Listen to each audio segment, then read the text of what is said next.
It is the final countdown with Christmas less than 2 days away. People are catching flights and hitting the roads to see family and friends. And this is a live look at Highway 50 there on the left, and on the right we have Fairfield. Of course, thousands of drivers are expected to hit the roads today and tomorrow. We have KCRA 3's Maricela de la Cruz joining us live from Lodi with what travelers are saying. And how does traffic look there, Maricela?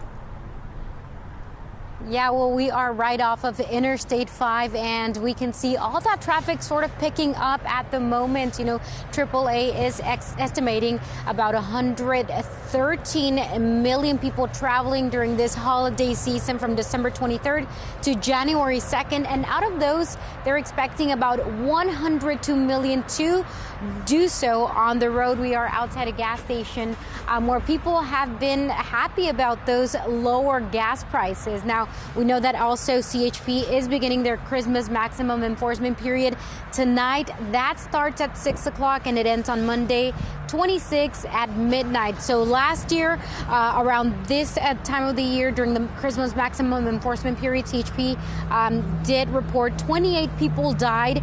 Nearly 350 people were arrested and more than 1,100 people were cited for different things. Driving under the influence, there were different citations, including not wearing their seatbelt appropriately.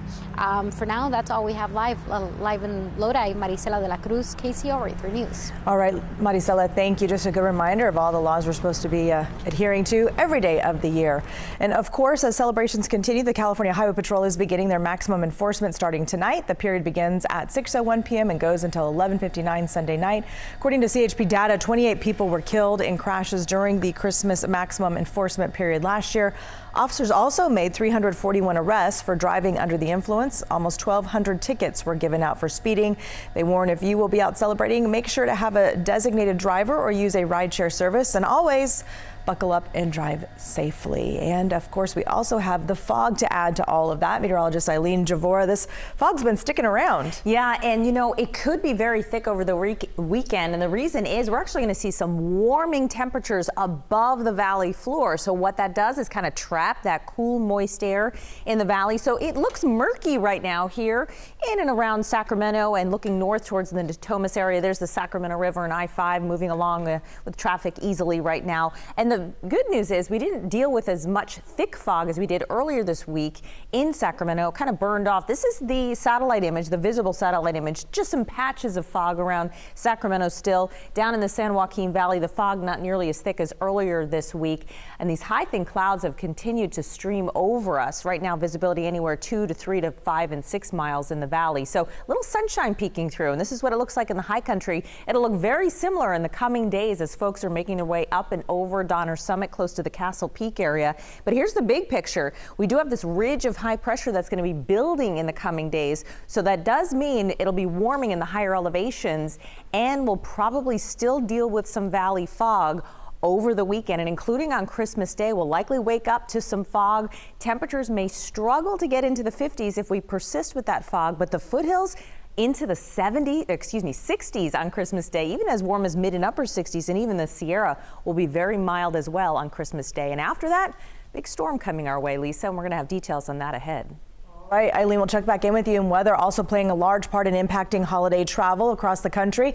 Flight cancellations have already topped yesterday's 2,544 disrupted flights. So far, it's more than 2,900. We're seeing that trickle down to the Sacramento International Airport. It's a ripple effect. Here is the SMF flight status tracker. Several flights that were supposed to be flying to Denver are canceled now. More planes that were arriving today also had cancellations. In spite of those travel headaches and flight cancellations, KCRA 3's Mike DeSalle found multiple impacted travelers inside Sacramento International Airport who were focused on turning holiday travel lemons into holiday travel cheer.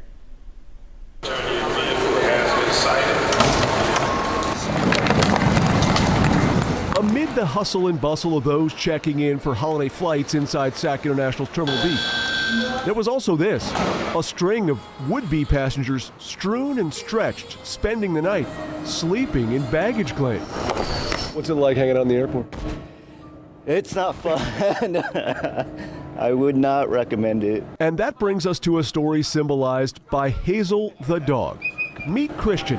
He, his family, and Hazel were supposed to be in Seattle by now. And you were supposed to leave here when? last night, about 11 o'clock. And at this point, when do they say the next flight would be available? Christmas Eve.